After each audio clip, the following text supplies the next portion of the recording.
بسم اللہ الرحمن الرحیم۔ دروس البلاغہ کا سبق نمبر 5 آج الباب الاول فی الخبر والانشاء۔ خبر و انشاء کے متعلق مختصراً ہم نے پڑھا تھا نا۔ فی الحال جو ہے خبر اور انشاء کی جو مختصراً تعریف ہے وہ ذکر کر دیتے ہیں۔ کہہ رہے کہ کل کلام فہو اما خبر او انشاء، ہر خبر جو ہے نا، ہر کلام یا تو انشئی ہوگا یا خبری ہوگا۔ ہمارے پاس خبر کی دو قسمیں، خبری کلام کی دو قسمیں، خبری انشئی۔ خبری سے خبر لفظ بنا ہے نا، منا جیسے تمہیں خبر حاصل ہو۔ انشئی آئندہ کو کوئی بات پیدا کرنی ہو، ابھی تک وجود میں نہ آئی ہو، اس کو کیا کہتے ہیں؟ انشئی۔ کہہ رہے والخبر، خبر وہ ہے ما یصح ان یقال لقائلہ انہ صادق فیہ او کاذب۔ خبر وہ ہے جس کے کہنے والے کو آپ سچا یا جھوٹا کہہ سکے۔ مثلا شخص سے وہ کہہ رہے سافر محمد سفر پہ گیا، ہم پوچھیں گے نا کہ محمد سچ میں سفر پہ گیا ہے یا ویسے کہہ رہا ہے یہ آدمی؟ اس طرح ایک آدمی کہہ رہا تھا علی مقیم، علی تو مقیم ہے، تم نے کہہ رہے تھے مسافر ہے، تو اگر واقعی کے مطابق ہے کیا ہو جائے گا؟ سچ ہو جائے گا۔ واقعی کے مطابق نہیں ہے، جھوٹ ہو جائے گا۔ والانشاء ما لا یصح ان یقال لقائلہ ذلک، انشاء وہ ہے جس کے کہنے والے کو آپ ایسا نہیں کہہ سکتے، سچ جھوٹ نہیں کہہ سکتے، کیونکہ ابھی تک تو کام ہوا ہی نہیں ہے نا، آئندہ کو ہونے والا ہے، اور آئندہ کا ہمیں کیا معلوم۔ جیسے کہہ رہے سافر یا محمد سفر پہ جاؤ نا، یہاں کیا کرتے آپ؟ تو کیا معلوم وہ جائے گا یا نہیں، کب جھوٹ ہو جائے گا کب سچا ہو جائے گا۔ اقیم یا علی مقیم ہو جاؤ ادھر نا۔ اب یہاں پر آپ سے ایک بات پوچھنا چاہتے کہ یار آپ کہہ رہے کہ یہ خبر واقعی کے مطابق ہونا، اس کا کیا مطلب ہے کہ یہ خبر سچی ہے یا جھوٹی ہے، یا اس کو آپ سچ جھوٹا نہیں کہہ سکتے؟ مطلب یہ ہے والمراد بصدق الخبر، خبر کے سچے ہونے سے مقصد یہ ہے مطابقتہ للواقع، کہ واقعی کے مطابق ہو۔ آپ نے کہا تالاب بھر گیا ہے، جب ہم نے دیکھا سچ میں بھر گیا تھا۔ جھوٹے ایک شخص کہہ رہا تھا میں نے آج ایک پرندہ مارا تھا، کب مارا تھا؟ 2 بجے ظہر کو۔ کوئی گواہ ہے؟ ہاں گواہ بھی تھا، کہاں کہ عبدالحمید میرا گواہ ہے۔ جب ہم گئے عبدالحمید نے کہا اس نے تو کوئی پرندہ نہیں مارا، دیکھے اس کی خبر کیا نکلی؟ جھوٹی نکلی۔ وَكِذْبُهُ، جھوٹ سے مراد ہے عدم مطابقتہ لہو، کہ خبر واقعی کے مطابق نہ ہو۔ اب دیکھو فجملۃ علی مقیم، علی مقیم ہے، دیکھے ان کانت النسبۃ المفہومۃ منہا، اس سے یہ معنی جو سمجھ میں آتا ہے نا مطابق لما فی الخارج، اگر خارج کے مطابق ہو فصدق نے سچ ہے، وإلا فکذب، ورنہ جھوٹ۔ آپ کہہ رہے کہ علی مقیم ہے تو مقیم نہیں، تو جھوٹ ہوا نا۔ وَلِكُلِّ جُمْلَةٍ رُكْنَانِ، پھر جملہ خبریہ ہو یا انشائیہ ہو یا جو بھی ہونا، جملے کے 2 رکن ہیں، 2 ضروری چیزیں کو کہتے محکوم علیہ، جس کو ہم مسند الیہ بھی کہہ سکتے، دوسرا ہے محکوم بھی، جس کو ہم مسند کہتے ہیں۔ محکوم علیہ کا کیا مطلب ہے؟ اس پر حکم لگایا، کیا حکم؟ علی مقیم ہے تو علی پر کیا حکم لگایا گیا؟ اقامت کا۔ اور یہ جو کہا گیا کہ مقیم ہے، یہ کیا ہے؟ خبر ہے نا، محکوم بھی، اس کے ذریعے سے حکم لگایا گیا ہے۔ وَيَسَمَّى الْأَوَّلُ مُسْنَدُ إِلَيْهِ، پہلے کو مسند الیہ کہتے ہیں۔ مسند الیہ کا کیا معنی؟ جس کی طرف اسناد کیا جائے، نسبت کی جائے، صحیح۔ اور دوسرے کو کیا کہتے ہیں؟ مسند۔ مسند الیہ کیا ہوتے ہیں ہمارے پاس؟ جیسے کالفاعل و نائبہ، نائب فاعل، والمبتدا الذی له خبر، مبتدا جس کے لیے خبر ہو۔ وَيَسَمَّى الثانی، دوسرا جو محکوم بھی ہے نا، اس کو کہتے ہیں مسند، کالفعل جیسے فعل، والمبتدا المکتفی بمرفوع، وہ مبتدا جو مرفوع پر اکتفا کرے۔ کیا معنی مبتدا کی دوسرے کے سمجھنا کہ جب صفت کا صیغہ حرف نفی کے بعد آ جائے، حرف استفہام کے بعد، وہ مبتدا کو رفع دیتا ہے۔ جیسے آپ کے پاس ایک جملہ ہے نا، ما قائم الزیدان، ما قائم زید، یا اقائم زید، سمجھے اس کو؟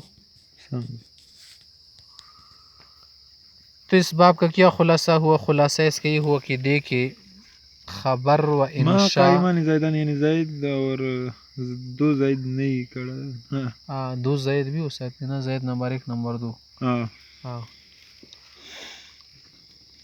کلام کی کتنے قسمیں ہیں؟ 2. یا تو خبری ہو گئے انشئی. خبری کا کیا معنی؟ اس کو سچ جھوٹا کہہ سکتے، انشئی نہیں کہہ سکتے. آگے ہم خبر کے متعلق مزید بحث کرتے ہیں. الکلام علی الخبر، خبر کے متعلق مزید جو ہے وضاحت ہے. کہہ رہے الخبر اما ان یکون جملۃ فعلیہ او اسمیہ. پھر جملہ خبریہ جو ہے نا یہ 2 قسم پر ہے، یا تو کیا ہوگا جملہ فعلیہ ہوگا یا اسمیہ ہوگا. فعلیہ کا مطلب کیا ہے؟ جس میں فعل ہو. اسمیہ کا معنی جس میں اسم ہو. فالأولى موضوعة لإفادة الحدوث في زمن مخصوص مع الاختصار. جملہ فعلیہ جو ہے نا وہ اس لیے وضع ہے کہ مخصوص زمانے میں اختصار کے ساتھ حدوث کا ظہور کا فائدہ دے.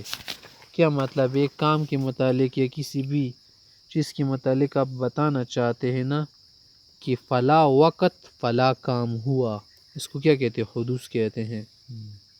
کبھی کبھی ایسا ہو سکتا ہے کہ جملہ فعلیہ استمرار تجددی کا فائدہ دیتا ہے. استمرار معنی یعنی بار بار کام کا پے در پے رہنا، تجددی معنی نیا نیا.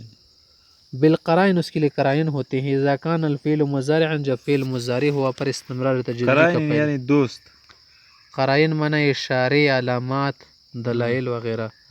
كقول الطوریف، جیسے ایک طوریف شاعر ہے وہ کہتے ہیں او كلما وردت عكاظ قبیلة بعثوا الی عریفهم يتوسموا، کہ جب کبھی عکاظ بازار میں کوئی قبیلہ آتا ہے تو کیا کرتے؟ اپنا نمائندہ، اپنا نقیب، اپنا قیم و منتظم جو ہے ہمارے پاس بھیج دیتا ہے کہ وہ گور گور کر دیکھتا ہے کہ لوگوں کو پہچان سکے. باغ سیلے غریب ہوں کا نا عارف مانا پیجندون. مطلب اس شعر کا یہ ہے نا کہ عکاظ بازار میں بہت سارے لوگ آتے تھے، شعری مقابلے ہوتے تھے نا، مشاعرے. کیا معنی ہے؟ مشاعرے ہوتے تھے نا، مشاعروں میں پھر لوگ کیا کرتے؟ فخر وغیرہ کرتے تھے نا. کچھ بہادر آتے تو اپنے اوپر نقاب ڈالتے تھے، کوئی ہمیں پہچان نہ سکے. تعریف کہہ رہے میں تو منہ کھول کر گیا تھا اور دشمن مجھے بار بار دیکھ رہا تھا، گور رہا تھا. میں نے کہا کیوں بار بار گور رہے مجھے؟ اس نے کہا کہ میں سمجھنا چاہتا ہوں کہ آپ کون ہیں، تاکہ میں آپ کو اچھی طرح سے جان سکوں، آپ کا چہرہ مجھے یاد ہو جائے. یتوسم منا یتفرس ہو، کسی کو گور گور کر دیکھنا، بانپ لینا. یہ کیا ہوا؟ یہ جملہ خبریہ فعلیہ ہوا. اب آگے کہہ رہے یتوسم منا کیا معنی ہے؟ یعنی بار بار گورتا ہے. دیکھیے فعل ہوا نا، یعنی فعل مضارع ہے. والثانیۃ موضوعۃ لمجرد ثبوت المسند للمسند الیہ. جملہ اسمیہ جو دوسرے قسم ہے نا، یہ صرف اس لیے وضع ہے کہ مسند کو مسند الیہ کے لیے ثابت کرے. جیسے کہہ رہے مثلا الشمس مضیئۃ، کیا مطلب اس کا؟ سورج درخشندہ ہے، سورج کیا ہے؟ روشن ہے. تو دیکھیے آپ نے کہا کہ سورج روشن ہے، روشنی کو آپ نے ثابت کر دیا کس کے لیے؟ سورج کے لیے.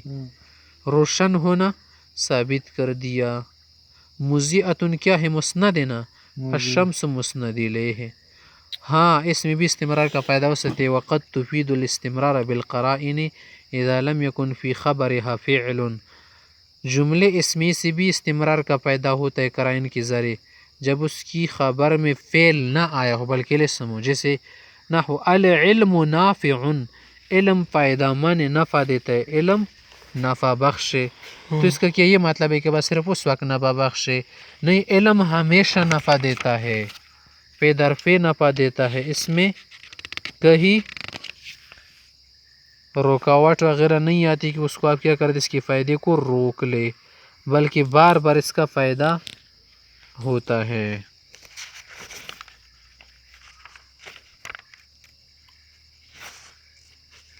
اب آگے مزید کہہ رہے کہ والاصل فی الخبر ان یلقى لافادۃ المخاطب الحکم الذی تضمنته الجملہ. خبر اس لیے بیان کی جاتی ہے نا، خبر اس لیے کہی جاتی ہے، اس لیے لائی جاتی ہے کہ مخاطب کو اس حکم کا فائدہ ہو جائے جس پر جملہ مشتمل ہو. یعنی ہم خبر کس لیے لاتے ہیں جملے میں؟ اس لیے لاتے ہیں تاکہ مخاطب کو اس حکم کا فائدہ مل جائے، ہم اس کو افادہ کر سکے، افادہ دے سکے. یہ تو استفادہ ہوتا ہے نا، تاکہ وہ استفادہ کر سکے، ہم افادہ کرے. کہ جس حکم پر جملہ مشتمل ہو نا وہ حکم اس کے سمجھ میں آ جائے. جیسے کما فی قول انسان کہتے حضر الامیر و امیر آ گیا، یہ ہم کیوں کہہ رہے ہیں؟ تاکہ مخاطب سمجھے امیر آ چکا ہے، آئندہ ایسا نہیں کرنا، نظر آ جاؤ گی اس کو. او لافادۃ ان المتکلم عالم به، یہ کبھی کبھی ہم ویسے کہہ دیتے ہیں کہ متکلم کی ان چیزوں کا پتہ ہے. جیسے آپ کسی سے کہہ دیں انت حضرت ہم سے کل تو تم آئے تھے، مطلب یہ بتانا چاہتے تھے کہ مجھے بھی پتہ ہوتا ہے کہ تم کل آئے تھے، مجھے بھی پتہ ہے ہم سے چپ نہیں رہ سکتے تم. دیکھیے انت حضرت ہم سے، یعنی متکلم اپنی علمیت کو ظاہر کرنا چاہتا ہے. وَيُسَمَّى الْحُكْمُ، وہ جو حکم حاصل ہوتا ہے نا، حکم کیا تھا؟ امیر کا حاضر ہونا اور آپ کی حاضری، یہ کیا ہے؟ فائدۃ الخبر، اس کو کہتے ہیں خبر کا فائدہ. فائدہ ہوا نا اس کو. وَقَوْنُ الْمُتَكَلِّمِ عَالِمٌ بِهِ، متکلم کو جو پتہ ہے اس کا، یہ کیا ہوا؟ لازم الفائدہ، فائدے کے ساتھ لازم چیز ہے. وقد يلقى الخبر لاغراض اخرى، یہ تو ہم نے بتایا آپ کو مین جو کیا ہے اس کی وجہ ہے خبر کی کہ کسی کو فائدہ دینا ہوتا ہے. دوسری اغراض کے لیے بھی خبر کبھی کبھی لائی جاتی، کل استرحام میں، جسے یہاں پر مصنف سے ذکر کرا، جیسے رحمت طلب کرنے کے لیے. استرحام مانا رحمت طلب کرنے، جیسے فی قولی موسیٰ علیہ السلام، موسیٰ علیہ السلام جب یہ دعا کر رہے تھے رب انی لما انزلت الی من خیر فقیر، اے پروردگار جو آپ میری طرف خیر نازل کرتے ہیں میں اس کا بہت محتاج ہوں، آپ کی خیر سے لاپرواہ نہیں، بے نیاز نہیں. تو دیکھیے یہاں پر کیا مطلب، یعنی مجھے میرے اوپر خیر رحمت نازل کرے، خیر فرما دے، رحم فرما دے. لما انزلت الی، جو آپ مجھے دیں گے، نازل کریں گے وغیرہ، جو کچھ بھی دیں گے. اور یہ کیا ہے آیات؟ علماء کہتے ہیں کہ 100 مرتبہ دن میں پڑھا کرو، شادی جلدی ہو جائے گی. یہ آیت اس وقت تو حضرت موسیٰ علیہ السلام پڑھ رہے تھے نا، یہ بات اس نے کی تھی جب کنویں پر لوگ پانی پلا رہے تھے بکریوں کو نا، وہاں پر 2 خواتین تھی، اس وقت بھی پڑھی تھی. پھر کسی کے ساتھ اس کی شادی ہو گئی نا، شعیب علیہ السلام کی صاحبزادی سے. تو دیکھیے یہاں پر استرحام کا معنی. وَإِظْهَارُ الضُّعْفِ، کبھی کبھی ضعف کے اظہار کے لیے، کمزوری کے اظہار کے لیے لوگ خبر لاتے، جیسے حضرت زکریا علیہ السلام کے قول میں فی قول زکریا علیہ السلام رب انی وہن العظم منی واشتعل الرأس شیبا، اے پروردگار میری ہڈیاں کمزور ہو چکی ہے اور میرا سر سفید ہو چکا. سر جل گیا، سفید ہو کر منے سفید ہو گیا. تو دیکھیے یہاں پر کمزوری کو ظاہر کرنا ہے. یہ مطلب تو نہیں کہ اللہ کو معلوم نہیں کہ یہ کمزور ہے، اللہ کو معلوم ہے نا، معلوم تھا اللہ کو نا. کہہ رہے یا اللہ میں بہت کمزور ہو چکا، اللہ کو پتہ ہے کمزور ہے، اظہار ضعف کر رہے اللہ میں بہت کمزور، منا رحم کرم فرما. واظہار التحسر، کبھی کبھی حسرت و ندامت، کسی چیز پر کیا کرنا، احساس کرنے کے متعلق اظہار حسرت کے لیے بعض اوقات کیا کرتے لوگ خبر آتے، جیسے فی قول امرات عمران، عمران کی بھی کی قول میں رب انی وضعتها انثى، یا اللہ یہ جو میرا بچہ پیدا ہوئی تو لڑکی ہے. اللہ کو معلوم تھا کہ لڑکی ہے، یہ کیا کرنا، حسرت کیسے کرتے، کاش لڑکا ہوتا.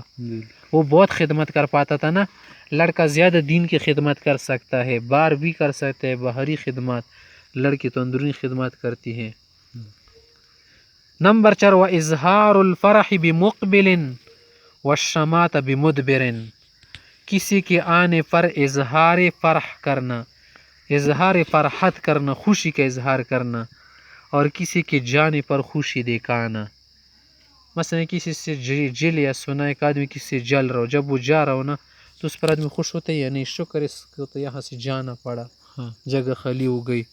جس سے فی قولک آپ کہہ دے جاء الحق وزهق الباطل ان الباطل کان زهوقا، جاء الحق، حق آیا، مانا خوش رہے، اللہ کو معلوم ہے کہ حق آیا اور بالکل آ بھی چکا ہے حق. جب فتح مکہ ہوا نا، فتح مکہ کے وقت پیغمبر علیہ السلام بتوں کو توڑ رہے تھے نا، اس وقت یہ عید بھی پڑھ رہے تھے، جا الحق مانا اظہار مسرت کے لیے بول رہے تھے، وزحق الباطل باطل گیا ختم.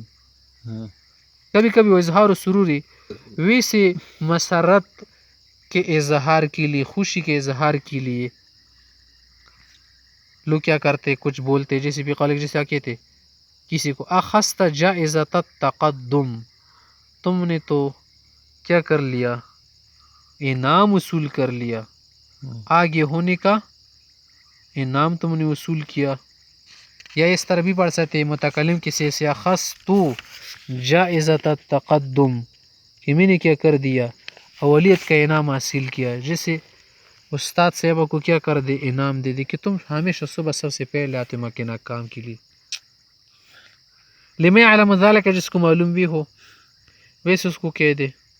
والتوبیخ، کبھی کبھی کسی کو ڈانٹنے کے لیے، کسی کو ذرا کیا کرنا، ہلکا دکھانے کے لیے، جھڑکنے کے لیے، توبیخ کے لیے کیا کرتے ہیں ہم الفاظ بولتے ہیں. جیسے فی قولک للعاصر، کسی پسلنے والے سے آ کے دے، ایک آدمی تو سورج دن داڑے پہ سل گیا، آپ نے کہا ہے الشمس طالعۃ، سورج تو چڑھا ہے، نظر نہیں آ رہا کیا، چپلوں میں گر گیا نا، پھسل گیا چاول چپل میں. آپ نے کہا دن رات نہیں ہے. یا بعض اوقات کسی کی الیس لک عین، آنکھیں نہیں ہے تمہاری، توبیخ کے لیے اسے بول دیتے ہیں.